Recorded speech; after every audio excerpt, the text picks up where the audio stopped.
لا حول ولا قوة إلا بالله العلي العظيم. أعوذ بالله السميع العليم من الشيطان اللعين الرجيم. بسم الله الرحمن الرحيم. رب اشرح لي صدري ويسر لي أمري واحلل عقدة من لساني يفقهوا قولي. الحمد لله الواحد الأحد الفرد الصمد ذي الجلال والإكرام ذي القوة المتين كما هو أهله ومستحقه، والصلاة والسلام والتحية والإكرام على مولانا وسيدنا وشفيع ذنوبنا وطبيب نفوسنا وحبيب قلوبنا مولى الكونين جد الحسن والحسين أبي القاسم محمد وعلى بيته الطيبين الطاهرين المعصومين المظلومين المقتولين، واللعنة الدائمة الباقية على أعدائهم وقتلتهم وغاصب حقوقهم ومنكر فضائلهم أجمعين من يومنا هذا إلى صباح يوم الدين. أما بعد، وقد قال مولانا إمامنا الحسن العسكري عليه الصلاة والسلام: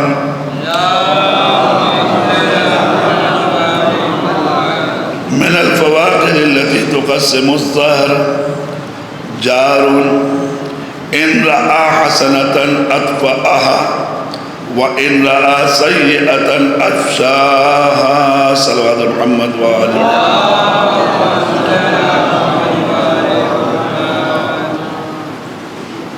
اس اعلی ثواب کی مجلس ہے تو مرحوم ماں کی روح کو اس اعلی ثواب بھی کرنا ہے اور کچھ باتیں اپنے نفس کی اصلاح کے لیے بھی عرض کرنے ہیں. ظاہر کہ یہی وہ ذریعہ ہے، یہی وہ سبب ہے کہ جس میں ہم اپنے نفوس کو آل محمد کے ذکر سے پاک و پاکیزہ کر پاتے ہیں. میں نے امام حسن عسکری علیہ السلام کی حدیث مبارکہ کو عنوان سخن قرار دیا ہے، جس میں آپ نے ارشاد فرمایا کہ من الفواکہ التی تقسم الظہر، وہ مصیبتیں جو انسان کی پشت کو اور کمر کو توڑ دیا کرتی ہیں، کمر شکن مصیبتیں، ظاہر انسانی کو توڑ دینے والی مصیبتیں جو انسان کو بالکل پست کر دیتی ہیں، ان میں سے ایک مصیبت یہ ہے کہ ایسا پڑوسی ہاتھ آ جائے کہ جو اگر نیکی دیکھے تو پردہ ڈالے اور برائی دیکھے تو تمام افشا کرنے لگے. یہ انسان کی کمر کو توڑ دینے والی چیز ہے کہ ایسا پڑوسی انسان کے ہاتھ آ جائے کہ جو نیکیوں پہ تو پردہ ڈالے، کہیں نہ کہے، بیان نہ کرے، کچھ نہ کرے، لیکن ایک برائی چھوٹی سی اگر دیکھا تو اس برائی کو تمام کہنے کے لیے، ہر جگہ پہنچانے کے لیے، ہر جگہ افشا کرنے کے لیے آگے بڑھ جائے. امام کا فقرہ ہے، میرا فقرہ نہیں ہے. فرمانے ایسا پڑوسی انسان کی کمر کو توڑ دیا کرتا ہے جس کے اندر یہ عادت پائی جائے. اس کا مطلب یہ ہے کہ معصوم یہ بتانا چاہتے ہیں کہ اصلی انسان وہ ہے جو نیکیوں کو ہر جگہ پھیلائے، برائیوں کو نہ پھیلائے. جو اچھائیاں ہیں ان اچھائیوں کو بیان کیا جائے، اور ہونا بھی چاہیے، اس لیے کہ پروردگار کیا ہے؟ وہ جمیل ہے، لہذا وہ اچھائیاں چاہتا ہے. وہ کمال کا مالک ہے، کمالات چاہتا ہے. آل محمد ہمارے کمال کے پیکر ہیں، وہ بھی کمالات پسند کرتے ہیں. تو وہ اپنے چاہنے والوں کو صاحب کمال دیکھنا چاہتے ہیں، صاحب نقص نہیں دیکھنا چاہتے، عیب والا دیکھنا نہیں چاہتے.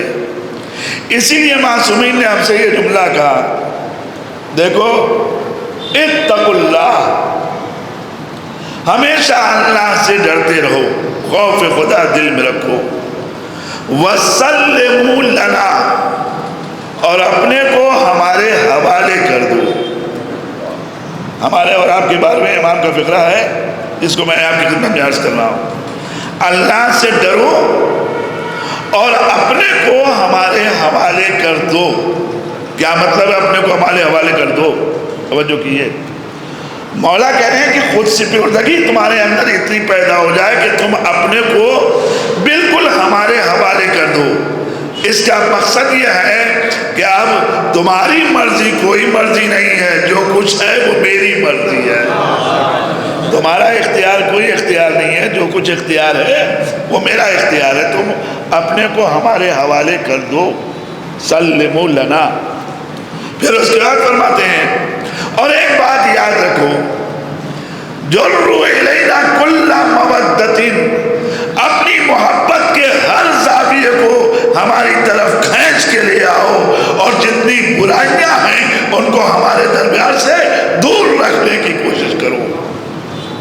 جروا الینا کل مودۃ اور وردوا عنا کل قبیح، ہر برائی کو، ہر بری بات کو ہمارے دربار سے دور رکھو. اچھائیوں کو ہماری طرف لے آؤ، اچھائیوں کو ہماری طرف لے آؤ. جتنی نیکیاں ہیں انہیں ہماری طرف لے آؤ. آپ سمجھے مفہوم کیا ہے؟ مفہوم یہ ہے کہ دیکھو تم ہم سے قریب ہونا چاہ رہے ہو. جب تم ہم سے قریب ہو رہے ہو تو اس بات کے اوپر دھیان رکھو کہ اللہ نے ہر قسم کے رزق کو ہم سے دور رکھا ہے. جب اپنے اندر برائیوں کا رزق لیے رہو گے تو تم ہم سے قریب نہیں ہو پاؤ گے، ہم سے دور ہو جاؤ گے. ایک صلوات اور محمد ہم چاہتے ہیں کہ تم بہترین انسان رہو، ہم چاہتے ہیں کہ تم صاحب کمال رہو، ہم چاہتے ہیں کہ تمہارے پاس اچھائیاں رہیں، ہم چاہتے ہیں تمہارے پاس نیکیاں رہیں، ہم چاہتے ہیں تمہارے پاس خوبیاں رہیں، ہم چاہتے ہیں کہ تمہاری تعریفیں ہم سنیں تو اس اعتبار سے سنیں کہ یہ اچھا آدمی ہے، کہیں سے برائی تمہاری نشر نہ ہونے پائے. کیوں؟ اس سے کہ تم ہمارے چاہنے والے ہو، اس سے کہ تم ہمارے ماننے والے ہو. دیکھو ہمارے پاس رزق نہیں آ سکتا، اس بات کو یاد رکھنا. اللہ نے ہر قسم کے رزق کو ہم سے دور رکھا ہے. تو اگر تمہارے وجود میں کہیں سے بھی رزق پایا جائے گا تو یاد رکھنا کہ تم اپنے وجود کے اعتبار سے ہم سے قریب نہیں ہو سکتے. تم اپنے کو بچاؤ، اپنے کو محفوظ رکھو تاکہ تم ہم سے قریب ہو سکو. ہم یہ چاہتے ہیں. دیکھیں انسان کی خوش بختی، انسان کی سعادت جو بیان کیا گیا ہے اس کو ملاحظہ فرمائیے. انسان کی سعادت کیا ہے، انسان کی خوش بختی کیا ہے، اور اسی سے انشاءاللہ گفتگو آگے بڑھے گی. سرکار ختمی مرتبہ نے جب بیان کیا تو فرمایا اربع من اسباب سعادہ، 4 باتیں ہیں جو انسان کی خوش بختی کا سبب ہے. 4 باتیں انسان کے سعادت اور خوش بختی کا سبب ہے. اگر یہ انسان میں پایا جا رہا ہے تو انسان سعادت مند ہے، خوش نصیب ہے، خوش بخت ہے. اگر یہ 4 باتیں ہیں، پہلی بات مولا رسول خدا ارشاد فرماتے ہیں پہلی چیز کیا ہے انسان کی سعادت و خوش بختی میں؟ پہلی چیز جس کا دخل ہے، توجہ فرمائیے، فرماتے ہیں الزوجۃ الصالحہ، جسے نیکوکار بیوی مل جائے اس سے زیادہ خوش نصیب کوئی نہیں ہے. ایک اچھی بیوی، ایک نیکوکار بیوی، ایک زوجہ صالحہ اگر کسی کو مل جائے تو اس سے زیادہ خوش نصیب کوئی نہیں ہے. انسان کی سعادت میں سے اچھی بیوی کا پایا جانا ہے. توجہ کیے گا، انسان کی سعادت میں سے، انسان کی خوش بختی میں سے نیکوکار زوجہ کا پایا جانا یہ انسان کی سعادت. اب اس کا مطلب کیا ہوا کہ اگر کسی کے پاس ایسی زوجہ آ جائے جس کا نیکی سے کوئی واسطہ نہ ہو تو یہ انسان کی سعادت ہوگی، خوش بختی ہوگی؟ نہیں، انسان کی بدبختی ہے کہ انسان ایسی زوجہ پا جائے. میں یہاں پر رک کر ایک فقرہ کہنا چاہتا ہوں. اسی لیے تمام بزرگوں نے اور تمام ذیو کرا نے یہ جملہ کہا کہ جب بھی تمہیں اپنے لیے شریک حیات لانا ہے تو یہ نہ سوچنا کہ ہم اپنے لیے بیوی لا رہے ہیں، بلکہ یہ سوچنا اپنے بچوں کے لیے ہمیں ماں لانا ہے. ایک صلوات لیکن غور کیجیے گا ظالم محترم، اپنے بچوں کے لیے مال آنا ہے. کیوں؟ اس لیے کہ تم ایک امانت ہے جو کسی ظرف میں رکھنا چاہ رہے ہو. ایک امانت ہے جو کسی ظرف میں رکھنا چاہ رہے ہو. اگر ظرف صالح نہ ہو تو یہ امانت صالح نہیں رہے گی. لہذا اس ظرف کو چنو اور دیکھو یہ ظرف کون سا ہے. جس ظرف کے حوالے تم اپنی امانت کرنے جا رہے ہو اس ظرف کو دیکھو کہ یہ ظرف کیسا ہے. با کردار ہے کہ بے کردار ہے. ہم کیا کرتے ہیں؟ ہم سماج میں یہ دیکھتے ہیں اس کے پاس دولت کتنی ہے، اس کے پاس حسن کتنا ہے، اس کے پاس جمال کتنا ہے. ہم یہی دیکھ کے تو لے آتے ہیں. تو نتیجہ کیا ہوتا ہے؟ نتیجہ یہ ہوتا ہے کہ پیغمبر نے فرمایا جو اس کے پیچھے بھاگے گا وہی پائے گا، اس کے علاوہ کچھ نہیں پائے گا. لیکن اگر ہم نے کردار دیکھا ہے تو یاد رکھیے جو صاحب کردار ہوگا پروردگار یہ ممکن ہی نہیں ہے کہ اس کو ایسی سعادتیں عطا نہ کرے. جمال دینا خدا کا کام ہے. جب کردار اچھا ہوگا تو تعریف خود بخود ہونے لگے گی. ایک صلوات پر محمد صورت شکل شمائل یہ کیا ہے؟ یہ آج ہے کل نہیں رہے گی، لیکن کردار وہ ہے جو ہمیشہ رہے گا. اور یہیں پر میں یہ فقرہ بھی آپ تک پہنچانا چاہتا ہوں. دیکھیں کردار قرآن مجید نے ہمارے سامنے دونوں رکھے.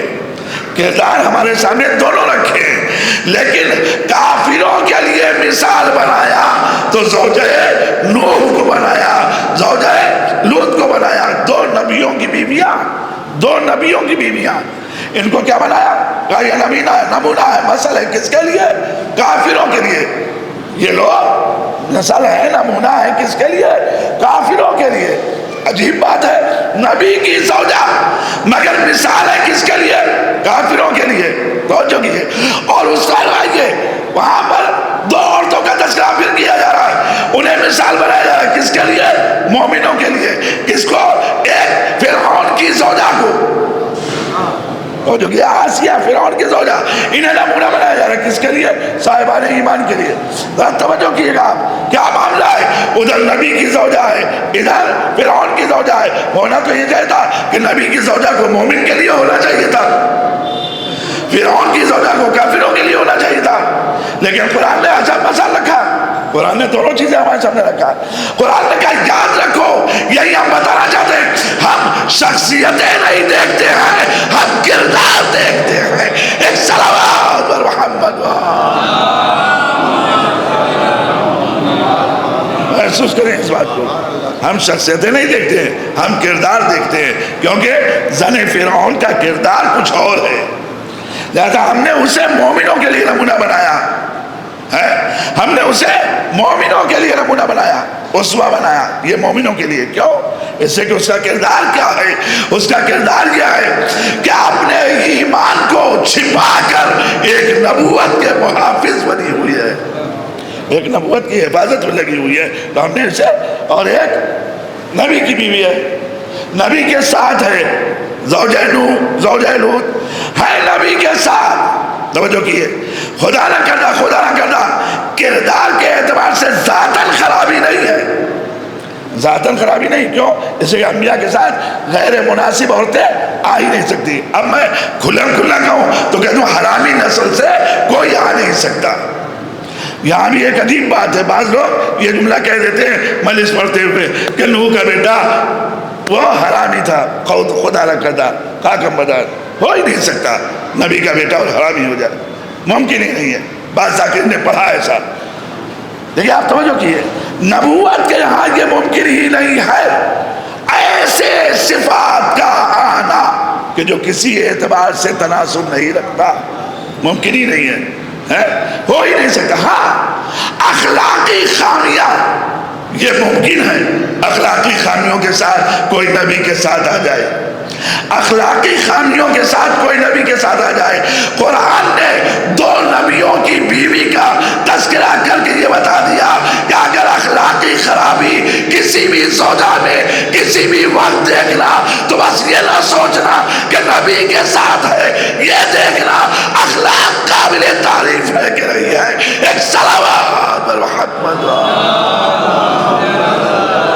توجہ کی مومنہ کے ساری سوال کی وجہ سے لہذا تھوڑا سا تذکرہ اس طریقے کا کہ پہلی سعادت خوش بختی کیا ہے انسان کے لیے کہ اسے صالح عورت مل جائے زوجۃ الصالحہ زوجۃ الصالحہ زوجۃ الصالحہ کیا ہے بھائی توجہ کیے یہ اتنی بڑی سعادت ہے اتنی بڑی خوش بختی ہے کہ وہ جسے کل ایمان کا لقب ملا ہوا ہے وہ جسے کل ایمان کا لقب ملا ہوا ہے یعنی کون ہمارا اور آپ کا مولا حضرت علی بن ابی طالب علیہ السلام کل ایمان کا لقب کل ایمان کا لقب لیکن کل ایمان کے لقب پہ رہتے ہوئے بھی جس وقت فاطمہ ان کے گھر میں تشریف لے آئی تو آپ نے پہلی صبح کو جو اعلان کیا وہ کیا اعلان کیا جب پوچھا گیا آپ نے فاطمہ کو کیسا پایا تو آواز دی نعم العون علی الطاعہ اطاعت کے اوپر بہترین مددگار علی یہ اعلان نہیں کر رہے تھے بلکہ بتا رہے تھے ہر مومن کی خوش بختی ہے اس کی بیوی اطاعت میں مددگار بن کے آ جائے ایک سلامات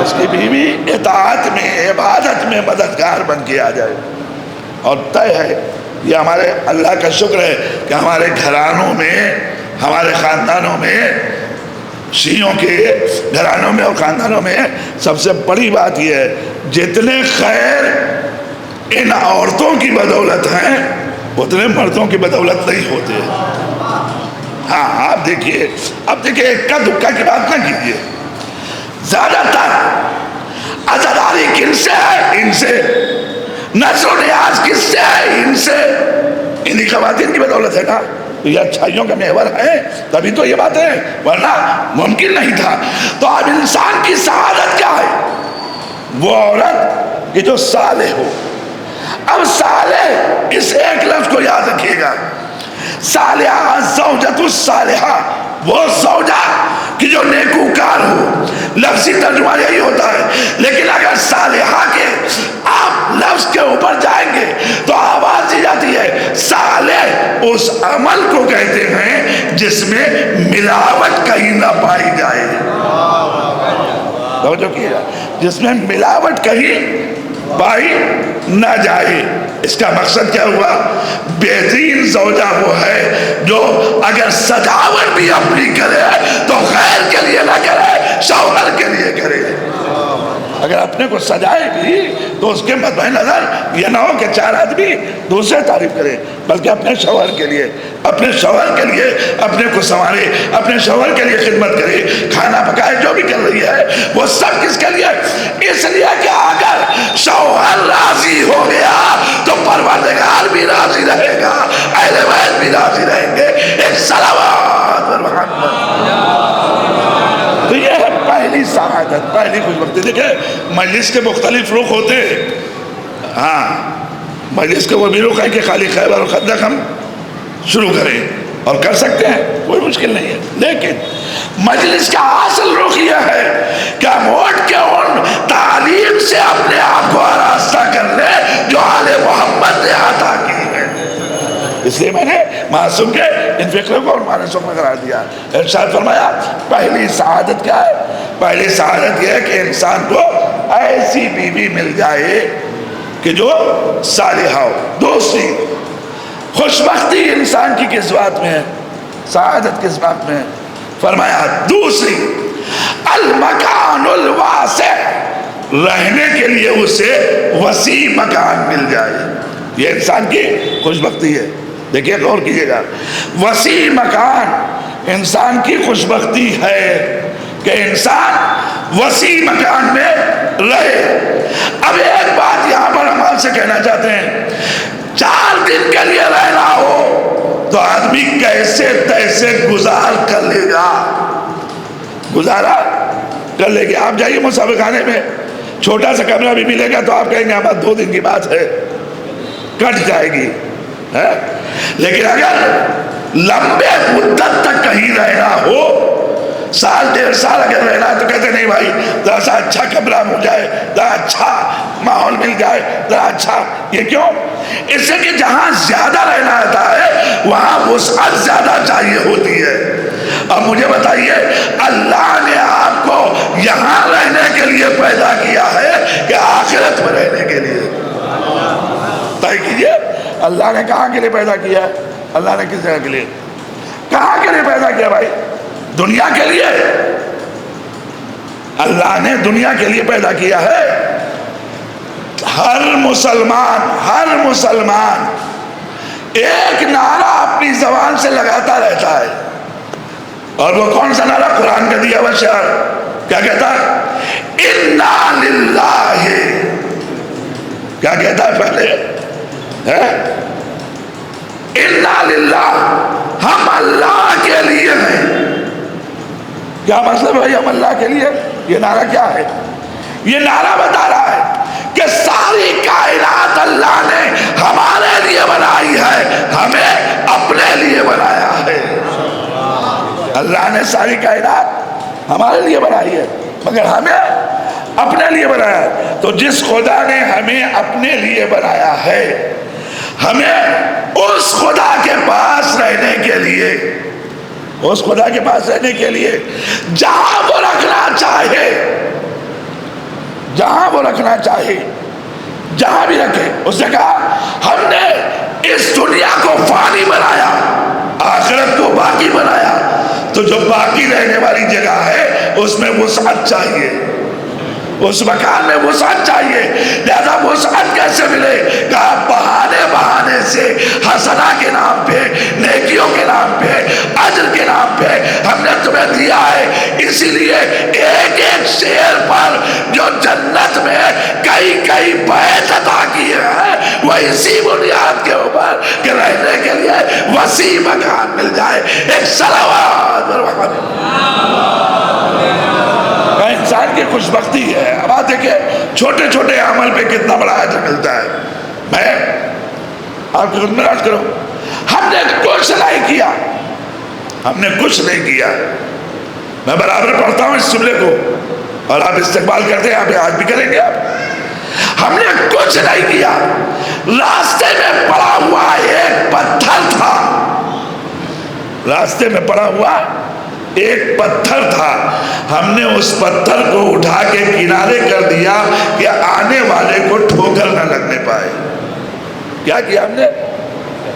صرف اس پتھر کو ہٹا دیا کہ آنے والے کو ٹھوکر نہ لگنے پائے۔ بہت بڑا کام کیا ہے، بہت قیمتی کام کیا ہے؟ نہیں، بہت معمولی کام کیا، لیکن ہم جسے معمولی کہہ رہے ہیں، نبی خدا کہہ رہے ہیں یہی تو صدقہ ہے۔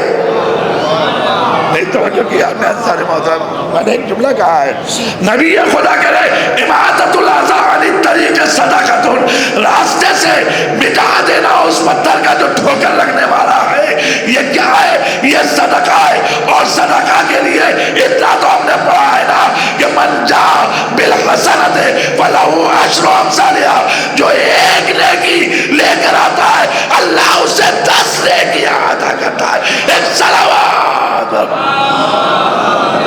یہ کون کیا؟ سچ بتا، ہر عمل پہ پروردگار عالم نے بہانے سے، ہر عمل پہ پروردگار عالم نے بہانے سے اجر رکھ کے بتایا۔ ہماری آپ کی حیثیت کیا ہے؟ ہم نے واجبات کو انجام دیا تو اپنی ڈیوٹی، فریضہ ہے ہمارا، اسے انجام دیں گے۔ ہم مکلف ہیں تو ہمیں واجب انجام دینا ہے۔ حرام سے پرہیز کرنا ہے، یہ ہمارا کام ہے۔ کیا حرام سے پرہیز کرے، واجب کے اوپر عمل کرے۔ لیکن پروردگار خوش کب ہوتا ہے؟ پروردگار اس وقت خوش ہوتا ہے کہ جب اس کا ایک بندہ واجب عمل کے ساتھ ساتھ مستحب کام کی طرف متوجہ ہوتا ہے۔ جب پروردگار یہ دیکھتا ہے تو فرشتوں سے کہتا ہے دیکھ رہے ہو، میں نے اس سے یہ مانگا نہیں تھا، میں نے اس سے یہ مانگا نہیں تھا، طلب نہیں کیا تھا، مگر یہ صرف میری رضا کے لیے میری بارگاہ میں آ گیا، تو جو اس کے پاس ہے وہ مجھے عطا کر رہا ہے، تو میں اسے کیا دوں؟ میں اسے کیا دوں؟ اسی بنیاد کے اوپر آپ غور کیجئے، اسی بنیاد کے اوپر بعض مستحب عمل کے جو صلے ہیں 70,000 گناہ تک روایتیں میں آیا ہے۔ 70,000 گناہ، بہت معمولی نہیں ہے۔ محسوس کریں آپ کہ اس عمل کے اوپر اتنا اجر پروردگار کیا ہو، پروردگار اتنی نیکی ہم لے کے کریں گے کیا، اتنے اثرات لے کے کریں گے کیا؟ اے میرے معبود، یہ اتنی نیکیاں دے رہا، ہم کہاں لے کے جائیں گے جھولیاں بھر کے؟ اٹھا بھی سکیں گے، کہاں لے کے چلیں گے؟ یہ اتنا ڈھیر آوازی بے بتا، تجھے رہنا یہاں ہے کہ رہنا آخرت میں ہے؟ جب تجھے آخرت میں رہنا ہے تو یہ آخرت کے لیے ہے نا، میں نیکیاں دے رہا ہوں۔ میں ایک فکرہ کہہ دوں، دے دینا اس کا کرم ہے، بچا لینا ہمارا صدیقہ ہے۔ ایک صلوات پر محمد، عطا کرنا اس کا کرم ہے کہ وہ عطا کرنے والا ہے، عطا کرنا وہ دینے والا ہے۔ کتنا جائے یا من اظہر الجمیل، کتنا خوبصورت، وہ ہر اچھائی کو واضح کرنے والا، ہر اچھائی کو اجاگر کرنے والا، اور ہر کمی کو چھپانے والا، ایسا کریم پروردگار۔ مولا امام سجاد نے کیا بہترین بات کہی ہے کہ ایسا میرا پروردگار ہے کہ جب اس سے کوئی بندہ کوئی امید لگا کے بیٹھتا ہے، تو غور کیجیے گا لفظ امام کی، جب اس سے کوئی بندہ کوئی امید لگا کے بیٹھتا ہے، وَإِذَا أَمَّلَ مَا عِنْدَهُ بَلَّغَهُ مُنَاهُ، جب کوئی خدا سے کوئی بندہ امید لگا کے بیٹھتا ہے تو پروردگار اس کو اس کی آرزوؤں تک پہنچا دیتا ہے، اس کی امیدوں تک پہنچا دیتا ہے۔ کیا جملہ ہے، یا من اذا سألہ حمد آتاہ وَإِذَا بَلَغَ مَا أَمَّلَهُ بلغہ مناہ، جب اس سے امید لگاتا ہے، جو کچھ اس کے پاس ہے اس سے امید لگاتا ہے تو وہ اس امیدوں تک پہنچا دیتا ہے۔ اور اس سے بڑا کرم یہ ہے، توجہ، اس سے بڑا کرم یہ ہے کہ جب وہ یہ دیکھتا ہے کہ ہم علنی طور پر نافرمانی پہ مبتلا ہے تو وہ پروردگار ہمارے کیے پہ پردہ ڈالتا ہے، اسے اجاگر نہیں کرتا۔ عجیب بات ہے، ستر علی ذنبہ وغطاہ، جب کوئی بندہ اذا جاہرہ بالعصیان، جب کوئی بندہ کھلے طور علنی طور پر اس کے سامنے نافرمانی کے ساتھ آتا ہے تو وہ کیا کرتا ہے؟ ستر علی ذنبہ وغطاہ، اس کے گناہوں پہ پردہ ڈالتا ہے اور اسے ڈھانپ دیتا ہے، اسے اجاگر نہیں کرتا۔ کتنا کریم ہے، آپ دیکھیے توجہ کیجیے، کتنا کریم ہے پروردگار۔ اگر وہ چاہتا تو جو خطوط کو ہر جگہ ابھارنے پر قادر ہے، وہ ہمارے گناہوں کو ہماری جبینوں کے صفحے پہ نہیں اجاگر کر سکتا تھا؟ جو پروردگار ہر جگہ حروف کو اجاگر کر سکتا ہے، معانی کو اجاگر کر سکتا ہے، چھوڑ دیا اس بات کو، اتنا تو مانتے ہیں کہ وہ چاہے تو درخت بولنے لگے، وہ چاہے تو درخت بولنے لگے، یہ تو سب مانتے ہیں نا۔ اس لیے بھی ماننا پڑتا ہے کہ جناب موسیٰ نے بات کی ہے، کلیم اللہ ہے، درخت میں آواز اللہ نے پیدا کی تھی، بات کیا ہے، رسول خدا نے بات کی ہے، تو مانتے تو ہے۔ اگر وہ خدا نہ لکھتا ہمارے زمینوں پہ، مگر ہم کسی درخت کے پاس سے گزرتے اور وہ درخت بولنے لگتا، یہ خدا کا بدکار ہے، یہ خدا کا گناہگار ہے، ہم کسی کے لائق رہتے؟ کسی کو منہ دکھانے کے لائق رہتے؟ نہیں نا۔ لیکن اس نے کیا کیا؟ اس نے گناہوں پہ پردہ ڈالا، اور اب مولا کائنات کا وہ فکرہ، اے میرے پروردگار کتنی ایسی خوبیاں ہیں جس کا میں مستحق نہیں تھا، تو نے اسے نشر کر دیا۔ اچھائیاں پھیلانے والا پروردگار، برائیوں کو چھپانے والا، محسوس کیے، برائیوں کو چھپانے والا۔ اگر یہ پروردگار ایسا ہے تو پھر بندوں کو کیسا ہونا چاہیے؟ عیب تلاش کرنے والا یا عیب چھپانے والا ہے؟ عیب کے اوپر پردہ ڈالنا یہ الہی صفت ہے. اس لیے آواز دیا کہ کوئی مومن، توجہ کیے، کوئی مومن کمال ایمان پہ پہنچ ہی نہیں سکتا جب تک اس کے پاس 3 سنتیں نہ پیدا ہو جائیں. کوئی مومن اپنے ایمان کے کمال کی حقیقت تک نہیں پہنچے گا جب تک اس کے پاس 3 سنتیں، سنت من اللہ و سنت من نبی و سنت من ولی، جب تک اس کے پاس 3 سنتیں نہ پیدا ہو جائے. ایک الہی سنت، ایک نبی کی سیرت اور ایک اہل بیت کی سیرت. جب تک یہ پیدا نہ ہو جائے کوئی مومن کمال ایمان کی حقیقت تک نہیں پہنچے گا. مجھے سب نہیں عرض کرنا ہے مگر جلدی جلدی بات تو پہنچا دوں. کہا کون سی سنت؟ الہی یہ سنت ہے. کہا الہی سنت یہ ہے کہ وہ عیبوں پہ پردہ ڈالتا ہے. اگر مومن ہے تو مومن کا کام کیا ہے کہ دوسروں کے عیب کو چھپائے نہ کہ اجاگر کرے. ایک صلوات. اگر مومن ہے تو مومن کا فرض یہ ہے کہ وہ عیب پہ پردہ ڈالے. ہم مومن بن گئے اور فوراً ہم، آپ جانتے ہیں اشفاق صاحب نے آج یہ صاحب، میں تو بڑا مقدس سمجھتا تھا، میں تو ان کو بہت ہی دیندار سمجھتا تھا. مجھے بڑا افسوس ہوا. آپ افسوس کر رہے ہیں، یہ افسوس کا لہجہ ہے. آپ افسوس نہیں کر رہے ہیں، ایک مرد ہے، مومن کی حتق حرمت ہے جو آپ کر رہے ہیں، اس کی آبرو ریزی کر رہے ہیں. جس مومن کو اللہ نے منزلت کعبہ عطا کی ہو، جس مومن کو اللہ نے کعبے کی منزلت عطا کی ہو، اس مومن کے عیب کو آپ اجاگر کیجئے. ہاں البتہ بابا خود آدمی ایسا بن جائے کہ اپنے عیب خود کہنے لگے ہر جگہ. جیسے بعض لوگ ہیں، میں فقریہ کہتا ہوں، جب اللہ بندوں سے کیا ڈرنا جب اللہ سے نہیں ڈر. یعنی آپ جرأت دیکھیے، جب اللہ سے نہیں ڈر تو بندوں سے کیا ڈرنا. یہ فقرہ جو کہا جاتا ہے جب اللہ سے نہیں ڈر تو بندوں سے کیا ڈرنا. دیکھیے اللہ سے ڈر رہے ہیں اگر نہیں ہے تھوڑی دیر کے لیے تو آپ جانیں گے، آپ کا اللہ جانے گا. اللہ سے اگر آپ نہیں ڈر رہے ہیں تو آپ جانیں گے، آپ کا اللہ جانے گا. ہو سکتا ہے اللہ معاف کرے، ہو سکتا ہے گرفتار کرے، وہ بندے کے ساتھ چاہے معاملہ چاہے کرے. لیکن آپ جو بندے کے سامنے اپنے عمل پہ بندے کو گواہ بنا رہے ہیں، اگر کل پروردگار معاف کرنا چاہے تو یہ کہے گا میرے سامنے ایسا کیا ہے. ایک صلوات.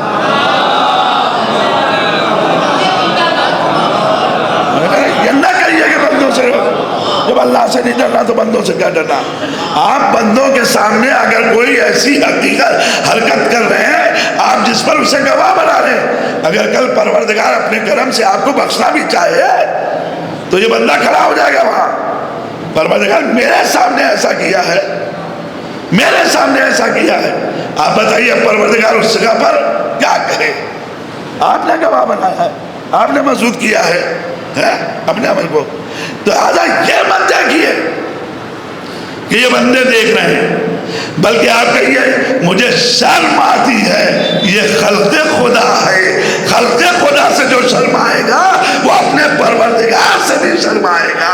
ایک صلوات محمد. تو مومن کی علامت کا ایک سنت نبی، ایک سنت الہی سنت، الہی سنت پردہ ڈالنا. نبی کی سنت کیا ہے؟ نبی کی سنت ہے، جلدی جلدی 2 جملے. نبی کی سنت کیا ہے؟ مدارات الناس، لوگوں کے ساتھ اچھی اٹھک بیٹھک، لوگوں کے ساتھ اچھی نشست و برخاست. مدارات الناس، عوام الناس کا دل جیتنا. اب اس سے زیادہ واضح نہیں کر سکتا. عوام الناس کا دل جیتنا یعنی اگر مومن ہے تو وہ سماج میں لوگوں کا دل جیتے گا، اپنے اوپر گالیاں نہیں لے گا، اپنے خلاف برائیاں نہیں لے گا، بلکہ لوگوں کا دل جیتے گا. مدارات الناس، لوگوں کے ساتھ اچھا برتاؤ، یہ کرنا ان کا کام ہے. توجہ کیے، اگر انسان چاہتا ہے اپنے کو ایمان کی منزل تک پہنچانا تو یہ دیکھے. تو خوش بختی انسان کو ملے گی، مگر کہاں ملے گی؟ اچھے مکان میں، اچھی زوجہ میں. اور اس کے بعد پھر اب ایک تیسرا فقرہ جو معصوم نے ارشاد فرمایا. کیا فرمایا؟ نبی کریم فرماتے ہیں انسان کی خوش بختی میں سے عام ترین خوش بختی یہ ہے کہ اس کو پڑوسی صالح مل جائے. الجار صالح، پڑوسی صالح مل جائے. بھائی صالح پڑوسی اسی وقت ملے گا جب آپ بھی صالح ہو. ہاں دیکھیں، جب آپ بھی نیکوکار ہو. آپ دیکھیں لفظ صالح ہے، وہاں بھی لفظ صالحہ، یہاں بھی لفظ صالح. یہ پروردگار نے رکھا ہے، یعنی اخلاص پر مبنی عمل چاہیے، اخلاص پر مبنی عمل چاہیے. تو یہ پڑوسی کیسا ہو؟ توجہ، یہ پڑوسی کیسا ہو؟ کہ یہ پڑوسی ایسا ہو جو تمہارے عمل میں تمہارا معاون بنے، تمہارے عمل میں رکاوٹ نہ بنے. تمہارے عمل میں تمہارا معاون ہو، تمہارے عمل میں رکاوٹ نہ بنے. آپ کا پڑوسی اگر ایسا ہے جو آپ کو اچھے کام کرنے سے روکے تو یہ پڑوسی نہیں ہے. پڑوسی تو وہ ہے کہ جو نیکوکار نیک کام کی طرف مددگار بنے، تعاون کرے. لہذا کہا انسان کی خوش بختی اچھا پڑوسی ہے، انسان کی خوش بختی اچھا پڑوسی ہے. اب ہمیں نہیں پتا کہ جس نبی کریم نے یہ سب ارباب سعادت بتائے تھے ان کو کیسے پڑوسی ملے تھے. ہاں کیسے پڑوسی ملے تھے، مگر اتنا طے ہے کہ بہت سے پڑوسیوں کے دروازے بند ہو گئے، ایک پڑوسی کا دروازہ کھلا رہا. ایک صلوات پر یہ محمد، اتنا تو طے ہے نا. بہت سے پڑوسیوں کے دروازے بند ہو گئے. مسجد میں جن کے دروازے کھلتے تھے سارے دروازے، کہا اچھا یہ کھڑکی کھول لے، کہا نہیں، ہرگز نہیں، سوائے علی کے کہ ان کا دروازہ کھلا رہے. میں نے کہا بھائی ان کو کیوں آپ نے کھلا رکھا؟ کہا اس لیے کہ یہ عمل میں اضافے کا سبب ہے، عمل میں کمی کا سبب نہیں ہے. علی وہ ہے کہ جس نے عمل میں اضافہ کیا. تمہارا یہ تو قسمت کی بات ہے کہ وہ اچھا پڑوسی بھی ہے، اچھا داماد بھی ہے، اچھا بھائی بھی ہے. یہ تو نبی کو نصیب ہوا کہ بھائی بھی اچھا، اچھا داماد بھی، اچھا پڑوسی بھی. اب کیا کیا جائے کہ اسی علی کو اگر پروردگار عالم چاہے تو کسی مومن کو اس کا ہم جوار بنا دے. نہیں آپ آئیں گے انشاءاللہ میرے ساتھ، اسی علی کو اس کا ہم جوار بنا دے. بھائی توجہ کیے، معصومین نے دعاؤں میں یہ فقرہ دیا کہ نہیں دیا؟ پروردگار ہمیں شہداء کا ہم جوار بنا دے، پروردگار ہمیں نیکوکاروں کا ہم جوار بنا دے، پروردگار ہمیں شہیدوں کا ہم جوار بنا دے، پروردگار معصومین کا ہم جوار بنا دے. اس کا مطلب یہ ہے کہ یہ دعا بتا رہی ہے کہ اگر آل محمد کا جوار مل جائے تو اس سے بڑی سعادت انسان کے لیے ہے ہی نہیں. ایک صلوات. اچھا پڑوسی یہ گفتگو ہے. دیکھیں اچھا پڑوسی، اب جہاں تک پڑوسی کی بات ہے کیا کہنا. دیکھیں یہ پڑوسی کبھی کبھی آپ کو نصیب سے ملتا ہے اور کبھی ماں کی دعاؤں کا نتیجہ ہوتا ہے. صرف نصیب سے نہیں بلکہ انسان کو ایسی ماں ملی ہے کہ اس ماں کی دعا کا نتیجہ. جملہ سن لیجئے انشاءاللہ. جناب موسیٰ بارگاہ عادیت میں ہاتھ اٹھائے اور کہتے ہیں پروردگار مجھے دکھا دے جنت میں میرا پڑوسی کون ہوگا.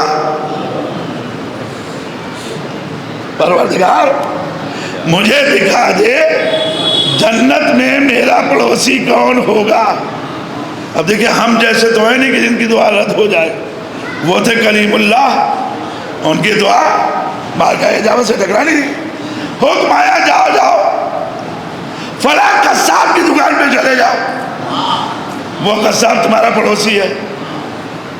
جناب موسیٰ اٹھے کہلے چلے دیکھیں تو اس کا کام کیا ہے کہ یہ ہمارا پڑوسی ہے.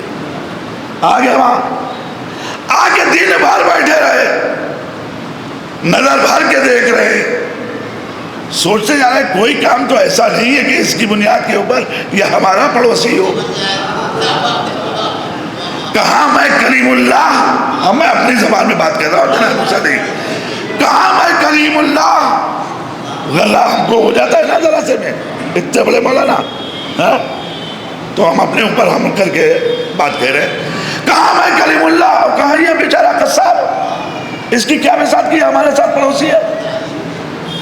کہا پورے دن دیکھا، شام آ گئی، دکان بند کرنے لگا، دیکھا سب حساب کتاب سب کچھ اس نے کیا، سب کچھ بند کیا، کوئی ایسا عمل نہیں ہے کہ جس کو اہمیت دی جائے، اہمیت دی جائے۔ چلا وہ گھر کی طرف، کہنے میں پیچھے پیچھے چل دیا، پیچھے پیچھے نکلا۔ جب میں گھر کے قریب ہوا تو میں نے اس سے پکار کے کہا بھائی مہمان نہیں چاہیے۔ اب دیکھیے آپ، بھائی مہمان نہیں چاہیے۔ اس نے پلٹ کے کہا ہاں چاہیے تو، مگر ایک بات یاد رکھو، کھانا جلدی نہیں ملے گا، کھانا جلدی نہیں ملے گا، دیر لگے گی۔ کہا کوئی بات نہیں، انہیں تو دیکھنا تھا کہ اس کا عمل کیا ہے، کہ اس کی بنیاد کے اوپر آئے، آ کے بیٹھ گئے۔ انہوں نے کہا کہ یہ گھر میں گیا اور کوئی چیز اس نے گٹھر نما اپنی جگہ سے اٹھائی، کچھ دور گیا، کچھ دیر کے بعد پھر واپس آیا، وہی گٹھر نما چیز پھر رکھی، اور رکھنے کے بعد تھوڑی دیر کے بعد کھانا انہوں نے تیار کیا، پھر آگے بیٹھ گیا۔ جب ان کے ساتھ کھانا کھانے لگا تو رہا نہ گیا، مجھے میرے بھائی میں صبح سے تیرے حال عمل کو دیکھ رہا ہوں، ذائقہ بتائی یہ جو تو نے کام کیا یہ کیا کیا ہے؟ آواز دیتا ہے کچھ نہیں، یہ میری ماں ہے جو ضعیفی کی اس منزل میں آ گئی ہے کہ اب خود کچھ نہیں کر سکتی۔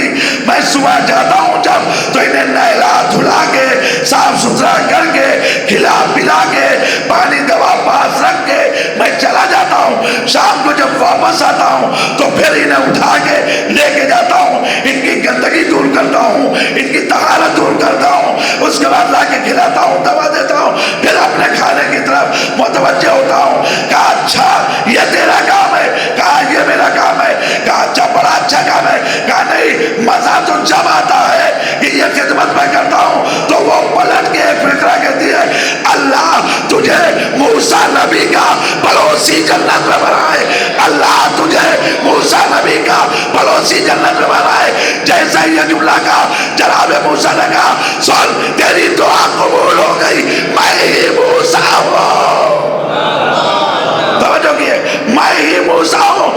اس واقعے سے ایک بات پتا چلی، اگر ماں دعا دے تو اچھا پڑوسی مل جائے، اگر ماں بد دعا دے ماں کو کبھی سمجھ لے۔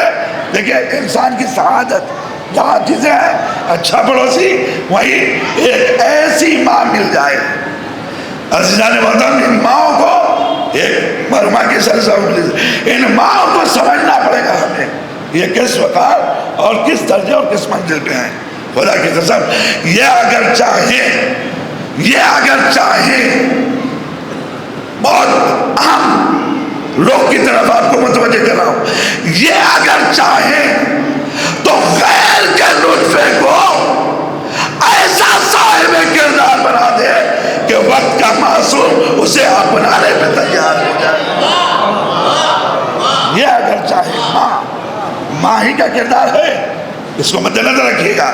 ایک ماں اگر چاہے تو پھر وہ اپنے بچے کی پرورش اپنے کردار کی بدولت اس طریقے سے کرتی ہے کہ پھر اس لیے کہا گیا یہ وہ ظرف ہے کہ جس کے حوالے تم امانت کرنے جا رہے ہو۔ غور کرو یہ کیسی ہے، غور کرو یہ کیسی ہے، اسے لانے سے پہلے اس بات کی طرف متوجہ ہو۔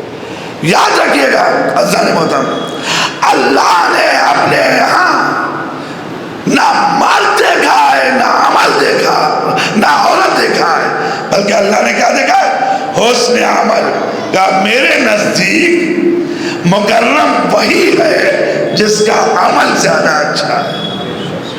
ان اکرمکم عند اللہ اتقاکم، تم میں جتنا زیادہ جس کے پاس خوف خدا ہے، جس کے پاس کردار ہے، خوف خدا نہیں کردار، جس کے پاس جتنا کردار ہے اتنا ہی وہ اللہ سے نزدیک تر ہے.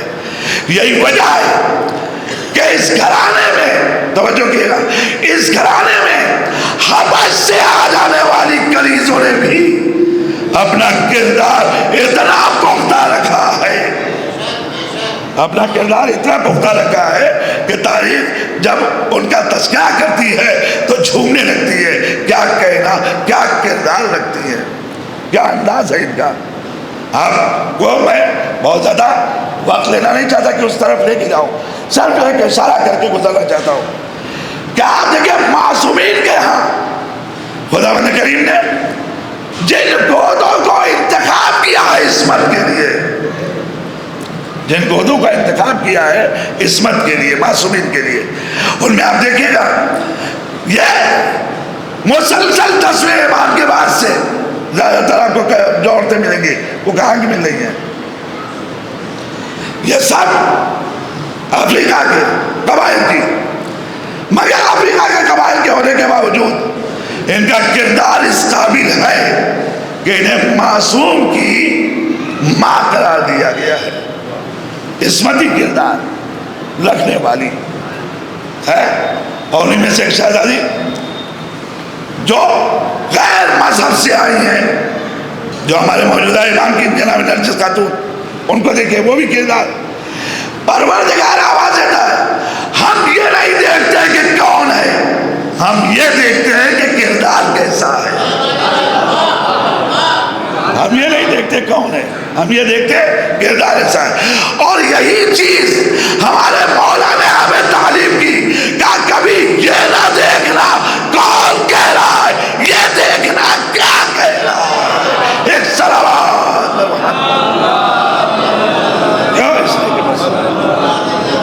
اس لیے کہ اللہ کے نزدیک یہ چیز قابل تعریف ہے. ازاد مطلب کہا معصوم نے ہمیں بلایا، کہا کہ سنو، ہم چاہتے ہیں تم اللہ سے ڈرو اور اپنے کو ہمارے حوالے کرو.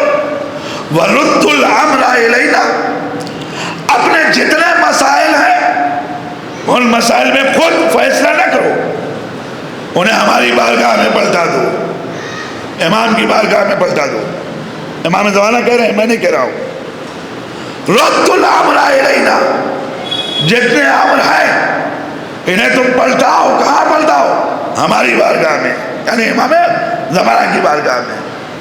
بھائی اتنا یقین تو ہو کہ امام ہے.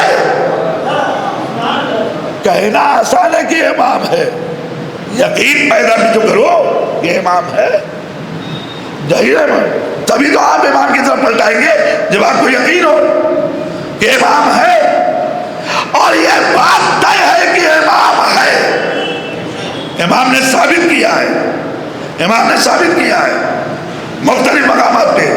امام نے ثابت کیا، مدد کر کے ثابت کیا ہے کہ ہم ہیں، ہماری طرف رجوع کرو. اب یہ سلیقہ تمہارا ہے کہ تم مہلت لے لو کہ ہم اتنے دن کی مہلت چاہتے ہیں.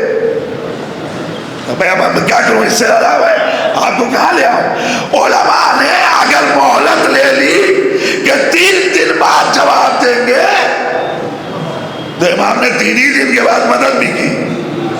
اور جب کہا مولا اتنے دن سے پریشان، کہا تمہیں اتنا اگر یقین تھا تو کہے ہوتے ہم فوراً جواب دیں گے. تمہیں ہم تو موجود ہیں تمہاری مشکل کو رفع کرنے کے لیے. تمہیں یقین کتنا ہے، تمہارا یقین کتنا ہے، تمہارا عزم کتنا ہے. یہ دیکھو، رُدُّ الْأَمْرَ إِلَيْنَا، اپنے امر کو ہماری طرف پلٹاؤ، ہماری طرف پلٹاؤ. کیسے پلٹائیں آپ کی طرف؟ مولا ہمیں معلوم نہیں کہ آپ کہاں ہیں، کس جگہ ہیں. کہتے ہیں کہ سنو، ایک بات پہلے یاد رکھو، ہم نے نہ کبھی تمہاری یاد بھلائی ہے نہ بھلائیں گے. نہ ہمارا شیعہ ہماری نظروں سے کبھی غائب ہوا ہے نہ غائب ہوگا. ہمارا شیعہ امام کا جو جملہ ہے، ہمارا شیعہ ہماری نگاہوں سے غائب نہیں ہوتا، وہ رہتا ہے ہماری نگاہوں میں. دیکھیں میں آپ کو کہیں لے کر کے بات کو ختم کرنے جا رہا ہوں، توجہ کیجیے گا. ہمارا شیعہ ہماری نگاہوں سے کہیں غائب نہیں ہوتا، ہم تمہاری یاد سے کبھی غافل نہیں ہوتے۔ کون کہہ رہا ہے؟ امام زمانہ کہہ رہے ہیں، توجہ کیے گا، ہمارا موجودہ امام یہ جملے کہہ رہا ہے، ہم تمہاری یاد سے غافل نہیں ہوتے، ہمارا شیعہ ہماری نگاہوں سے اوجھل نہیں ہوتا، تم اپنے امور کو ہماری بارگاہ میں پلٹاؤ۔ اب ہم کیسے پلٹائیں اپنی بارگاہ میں؟ کہاں کوشش نہیں کر سکتے، 2 رکعت نماز امام زمانہ پڑھ کے اپنے امر کو امام کے حوالے کرو۔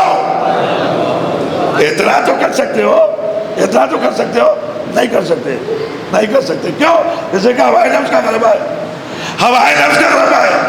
میں تو ایک فکرہ کہوں گا، مولا ان کو تو نہیں کہتا یہ تو مومن ہے، اپنے کو منبر پہ کہہ رہا ہوں، پروردگار میں کیا کروں، امام کے اس فکرے پہ کیسے یقین کروں؟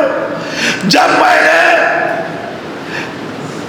معصوم کے اس فکرے کو برابر سنا اور اس پر یقین نہ پیدا ہوا، جہاں امام نے کہا وَعَلَمْ أَنَّكَ لَن تَخْلُوَ عَنْ عَيْنِ اللَّهِ، یاد رکھو کہ تم کبھی اللہ کی نگاہوں سے اوجھل نہیں ہو سکتے، یاد رکھو تم کبھی اللہ کی نگاہوں سے اوجھل نہیں ہو سکتے۔ إِنَّكَ لَن تَخْلُوَ مِنْ عَيْنِ اللَّهِ، تم ہرگز خالی نہیں رہ سکتے اللہ کی نگاہوں سے۔ فَانْظُرْ كَيْفَ تَكُونُ، اب یہ غور تم کرو تم اللہ کی نگاہ میں کیسا رہنا چاہتے ہو۔ نہیں توجہ کریں عزیزان محترم، یہ تم طے کرو کہ تم اللہ کی نگاہ میں کیسا رہنا چاہتے ہو۔ اللہ کی نگاہ میں اچھا رہنا چاہتے ہو، خراب رہنا چاہتے ہو، باعمل رہنا چاہتے ہو، بے عمل رہنا چاہتے ہو، گناہگار رہنا چاہتے ہو کہ گناہوں سے معاف رہنا چاہتے ہو، یہ فیصلہ تمہیں کرنا ہے کہ تم اللہ کی نگاہوں میں کیسا رہنا چاہتے ہو۔ مولا بھی یہ کہہ رہے ہمارا شیعہ ہماری نگاہوں سے غافل نہیں ہوتا، یہ طے کرے کیسا شیعہ رہنا چاہتا ہے، جھگڑالو شیعہ، ملنے والا شیعہ، نفرت کرنے والا شیعہ، اختلاف کرنے والا شیعہ، لڑنے والا شیعہ، یا اتحاد کرنے والا شیعہ۔ ایک سلامات، کیسے رہنا چاہتے ہو امام کی بارگاہ میں تم طے کرو۔ بس عزیزان محترم، تھوڑی سی گزارش تھی میری، اور یہ گزارش اس لیے ہے کہ خدا کی قسم یہ دور بڑا خطرناک ہے، چھوٹی چھوٹی باتوں پہ غصہ ہو جانا بہت عام ہو چکا ہے، اللہ محفوظ رکھے۔ ہمارے ساتھ امام نے ہم سے یہ جملہ کہا تھا کہ جو اپنے غصے پہ قابو پا لیتا ہے، یاد رکھے کہ اللہ اس کو قیامت کے دن اپنی عذاب سے بچائے گا۔ لہذا ہمیں اس باتوں کے اوپر توجہ رکھنا ہے انشاءاللہ، پروردگار ہمیں محفوظ کرے ان باتوں سے۔ اور واقعا جیسا معصوم چاہتے ہیں، اس صدی میں بہت مشکل ہے اپنے آپ کو محفوظ رکھنا۔ میں پھر بھی ایک فکرہ کہتا ہوں، خدا کی قسم نبی و علی کو دیکھتے ہوئے سلمان و ابو ذر بن کے جینا اور ہوتا ہے، اور 1400 برس کے بعد اپنے کو ایمان پہ قائم رکھنا بغیر کسی حجت کو دیکھے ہوئے اور ہوتا ہے۔ یہ پروردگار کا احسان ہے، یہ پروردگار کا احسان ہے کہ آج 1400 برس کے بعد ہمارے سامنے کوئی حجت نہیں ہے پروردگار کی، بظاہر ہماری نگاہوں کے سامنے کوئی حجت نہیں ہے، مگر ہمارے ایمان کی دولت نہ کل کوئی لوٹ سکا نہ آج لوٹنے والا ہے۔ کیوں؟ اس لیے کہ ہم نے اپنے کو اہل بیت سے وابستہ کیا ہے۔ کون چھینے گا یہ طاقت، کون چھینے گا یہ دولت؟ جس نے کل اپنی پوری طاقت لگا کے حسین سے سجدہ نہ چھین سکا، جو کل اپنی پوری قوت لگا کے حسین سے شریعت نہ چھین سکا، آج حسینوں سے وہ عقیدہ چھین لے، ممکن نہیں ہے۔ ہاں عمل کی کوتاہی کا اعتراف ہے کہ بے شک عمل میں کوتاہی ہوتی ہے، لیکن ہمیں چاہیے کہ ہم عملی اعتبار سے بھی اپنے کو ایسا لے آئیں کہ واقعاً سید الشہداء آواز دے، واقعاً تم نے میرے نوجوان علی اکبر کے سینے کے زخم کا انتظام کر دیا، واقعا تم نے میرے بھائی عباس کے بازوؤں کے زخم کا علاج تم نے انتمال کر دیا. تم اس عمل میں آ گئے جس عمل کی طرف تمہیں بلایا گیا, جس نیکی کی طرف تمہیں بلایا گیا. خدا کی قسم سید سجاد کی رونے والی آنکھیں اس دن دعائیں دیتی ہیں جس دن کوئی بندہ اطاعت میں آگے بڑھ جاتا ہے. آواز آتی ہے, ہاں میری مشقتوں کا تم نے خیال کیا ہے. شام تک میں جس اعتبار سے زنجیروں میں جکڑا ہوا گیا تھا, میرے بدن سے جو خون کے قطرے گر رہے تھے, میرے جسم میں زنجیریں لپٹی ہوئی, جس اعتبار سے میرے توقع خاندان نے مجھے اذیت پہنچائی. جب میرا چاہنے والا کبھی اطاعت کرتا ہے تو ہمیں تسکین ملتی ہے کہ ہم نے بڑی اذیتیں اٹھائی ہیں, مگر اس اذیت کا نتیجہ ہمیں اچھا ملا. جزاک اللہ. خدا کو کسی غم نہ رلائے سوائے غم مظلوم کربلا کے. عزیزانو, ایک مرحومہ کے اثر ثواب کی مجلس ہے, 40واں منعقد ہوا ہے. ایک مومنہ ہے اس دنیا سے رخصت ہو گئی, لیکن افضل وطن گھر والے آج مجلس کر رہے ہیں 40ویں کے طور پر. ہمیں تو بڑا افسوس ہوتا ہے جب خیال آتا ہے ہم اپنے چاہنے والوں کا چہلم کر لیتے ہیں. ہائے زینب, اپنے بھائی کا چہلم نہ کر پائی. ہائے سید سجاد, اپنے بابا کا چہلم نہ کر پائے. جزاکم اللہ. ہر قدم پہ رونے والا قافلہ, ہر قدم پہ تڑپنے والا قافلہ جب سالان شام سے چھوٹا ہے تو آیا کہاں آیا؟ کربلا میں آیا حسین کا ماتم کرنے کے لیے. زندان سے زینب آئی, بھیا ماجائی چھوٹ کے تو آ گئی, مگر اے میرا بھیا تیری زینب شرمندہ ہے اس لیے کہ تیری امانت سکینہ زینب نہ لا پائی. شام کے زندان میں بچی سو گئی. اے بھیا تیری بہن شرمندہ ہے. جزاکم اللہ. جب نہیں قبر حسین سے آواز آئی, او زینب تمہاری محنتیں ہم نے دیکھا ہے, تم نے ہمارے مشن کا تحفظ کیا. جزاکم اللہ. بھائی کو رونے والی بہن ایک مرتبہ تڑپ رہی ہے, تڑپتے تڑپتے ایک مرتبہ قبر سے اٹھی, کہنے لگی سجاد کہا کیا ہوا بھومی ابا؟ کہا سجاد میرا بھیا عباس کہاں ہے, لے کے چلو. اب جب قبر میں پہنچی تو تڑپ کے کہتی ہے کیا یہی عباس کی قبر ہے؟ آپ سمجھے کیوں؟ کہا اس نے کہ اتنی چھوٹی قبر. اے بھومی ابا میرے چچا کو ظالموں نے ٹکڑے ٹکڑے کر دیا تھا. جزاکم اللہ. خدا کسی غم میں نہ لائے سوائے غم مظلوم کربلا کے. عزیزانو, یہ وہ ہے جو تکلیفیں اٹھا کے اذیتیں اٹھا کے اس کائنات سے دین کو بچاتے ہوئے آگے بڑھ گیا. دیکھا کربلا میں ماتم ہوا, ماتم ہونے کے بعد قافلہ چلا. میں بس ایک فکرہ آپ کو لے آنا چاہتا ہوں جس منزل تک بس 2-3 منٹ کی زحمت ہے. عزیزوں, ایک مرتبہ یہ قافلہ چلا. کہاں چلا؟ کربلا کی اس طرف سے مدینے کے لیے چلا. مدینہ کون سی جگہ جہاں سے حسین کہہ کے چلا تھا کہ مدینہ آنا نصیب نہ ہوگا, جہاں سے زینب اپنے بھائی کے ساتھ چلی تھی, جہاں سے زینب اپنے اکبر کے ساتھ چلی تھی, جہاں سے کلثوم اپنے خاندان کے ساتھ چلی تھی. ایک مرتبہ جیسے ہی مدینے کی دیوار نظر آئی, اب لوہا بدل گیا. اے لالا کے مدینے ہمارا آنا قبول نہ کرنا, اس لیے کہ جب ہم گئے تھے ہماری گودیاں آباد تھی.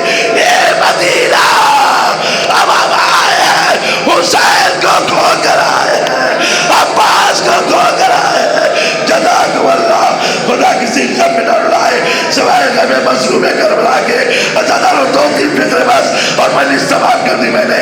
عزیزوں غور کیے گا, یہ قافلہ روضہ رسول میں پہنچ گیا. روضہ رسول میں زینب نے فریاد کی, نانا اگر نامحرموں کا ڈر نہ ہوتا تو آپ کی بیٹی دکھاتی کہ بازووں پہ تیر کے نشان ہے, پوچھ پہ دروں کے نشان ہے. جزاکم اللہ. میں ایک فکرہ کہنا چاہتا ہوں, یہ زینب آپ نے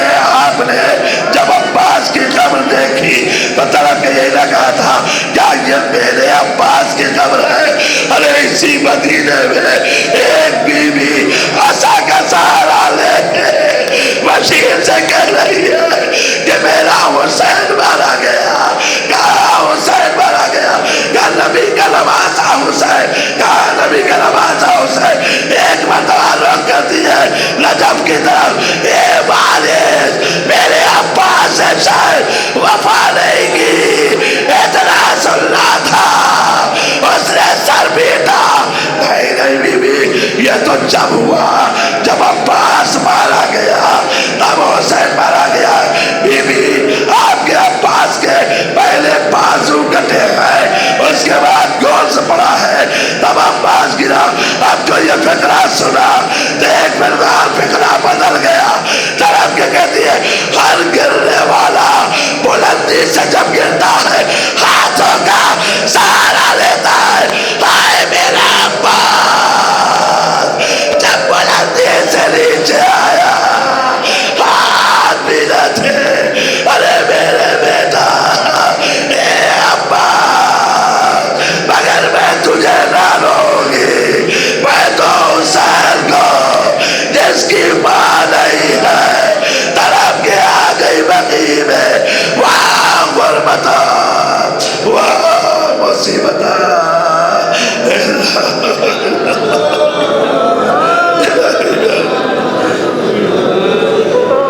الہی میں آپ کے سلام علیہا وعلیہا وعلیہا وسلم المستودع فیہا. پروردگار کی دعا سلام علیہا. اس قلیل عمل کو قبولیت کا شرف عطا فرما. جو مقروض ہو قرض سے بدوش فرما. جو بیمار ہو شفاء عاجل عطا فرما. پروردگار ہم سب کو والدین کے لیے اور آل محمد کے لیے عزت کا ذریعہ قرار دینا, ذلت و رسوائی کا سبب نہ بننے دینا. اے میرے پروردگار امام زمانہ کو ہم سے راضی و خوشنود فرما. میرے معبود مرنے والی کو جوال رحمت میں جگہ کرامت فرما. ان کے حسنات کو قبول فرما. ان کے سیئات کی مغفرت فرما. ان کے متعلقین کو صبر کا رحمت فرما. پروردگار جتنے حاضرین ہیں ان سب کے لیے ان سب کی طرف سے دعا ہے ان کی آنکھوں کو اس وقت تک بند نہ ہونے دینا جب تک تیرے حسین کی زیارت سے مشرف نہ ہو جائے. اے میرے پروردگار امام کے ناصروں میں ہمارا شمار فرما. ان کے ظہور میں تعجیل فرما.